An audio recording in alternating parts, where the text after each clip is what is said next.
समृद्धी महामार्गावर प्रवाशांच्या सुरक्षिततेचा प्रश्न पुन्हा एकदा ऐरणीवर आला असून चालक आणि क्लीनरच्या अतिशय बेजबाबदार वर्तवणुकीमुळे एका निष्पाप चिमुकल्याला आपला जीव गमवावा लागलाय। मिळालेल्या माहितीनुसार मुंबईहून पुसदच्या दिशेने जाणारी एक खासगी लक्झरी बस मेहकर टोल नाक्याजवळ भीषण अपघाताची बळी ठरली। धक्कादायक बाब म्हणजे अशी की ही बस चालवत असताना चालक आणि क्लीनर मोबाईलवर रील्स बनवण्यात मग्न होते।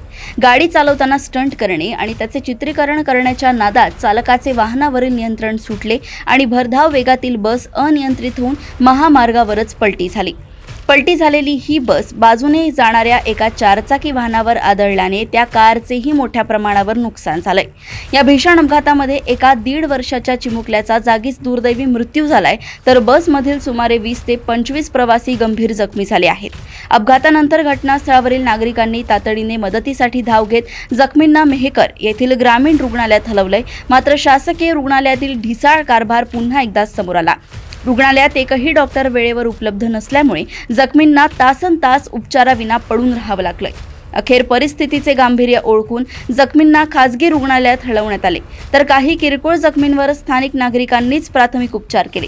या घटनेमुळे परिसरात तीव्र संताप व्यक्त केला जात असून रील्ससाठी प्रवाशांचा जीव धोक्यात घालणाऱ्या चालकावर कठोर कारवाईची मागणी होत आहे। मलकापूर येथून अनिल कुमार गोठी यांची रिपोर्ट। प्रथमतः ही बस नागपूर मुंबई साईडनं वरतून आली। ड्रायव्हर गाडी टर्न मारायच्या नादात गाडी पलटी झाली खाली। इकडनं ही जी दुसरी 4 व्हीलर आहे मेकरून एंट्री करून समोर चालली होती। या गाडीला येऊन ती गाडी पडली, घासत आली डायरेक्ट आणि या गाडीला येऊन भिडली। तेवढ्यात आम्ही बघितलं, आरडाओरड केली। MSF वाली टीम, फायरवाली टीमला बोलवून घेतलं आणि नंतर त्यातले मग पेशंटला काढायला सुरुवात करून टाकली। सगळे 15 ते 20 जण काढून बाहेर काढले, हॉस्पिटलला पाठवून दिलं। तुम्ही लक्झरीमध्ये कुठे बसलेले होते? 5 ते 6 जण कॅबिनमध्ये बसले होते। कॅबिनमध्ये बसल्यामुळे तुम्हाला जास्त मार लागला आहे की नाही? आणि मागे बसताना पण मार लागला का? 2-3 जणांना बाळ, छोटे जे बाळ होते ना त्यांना जास्त मार आहे। बाकी तो जो बाळ वरला तो मागे होता का कॅबिनमध्ये होता? मागे होता, मागे। अच्छा, ती ठीक। गाडी जे राईट साईडला पडले ना, तर राईट साईडच्या साईडला तो बाळ होता। बरं। 1 का 2 वर्षाचा काहीतरी बाळ होता, तो जागेवरच हे झाला। आणि एक अजून छोटा बाळ होता, त्याच्या म्हणजे पायाचे पूर्ण साडले गेले आणि त्याला पण हॉस्पिटलला आणले। गाडी कुठून चालली, कुठून गेली होती? ती महामार्गावरून जात होती। कुठून आली गाडी? मुंबईवरून पुसदला जात होती। बरं। तर जस्ट आपण टोल नाका क्रॉस केला ना, तिथे त्यांना काही कंट्रोल झाली नाही गाडी, तर ब्रेक दाबलाय त्यांनी। तर ते ब्रेक दाबला जसं तशीच ती गाडी पलटी झाली। बरं। तर त्याच्यामध्ये बाळाचा जीव पण गेलाय आणि बाकीच्यांना थोडं मार आहे, म्हणजे थोडं नाही जास्त असेल तिकडे पण ते गाडी आम्ही भरपूर जणांना ते काढले गाडीमध्ये। किती वेळ झाले इथे येऊन तुम्हाला? इथे येऊन 10-15 मिनिटं झाली। मी रतन नेमाडे बंजारा लक्झरीने बसलो होतो पनवेलवरनं मेकरसाठी यासाठी।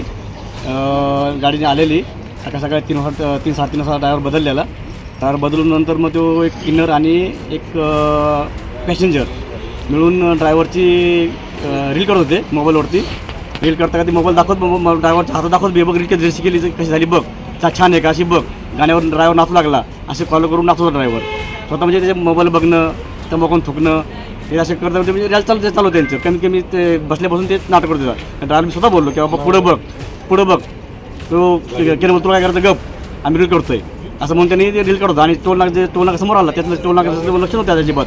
टोल नाका त्या टोल नाका समोर बघितला, ब्रेक मारला आणि जागेवर गाडी फिरवली, गाडी पलटी झाली।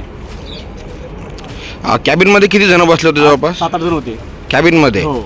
कॅबिनमध्ये तुम्ही पण होता? स्वतः मी कॅबिन टावरच्या पाठी होतो बसेल।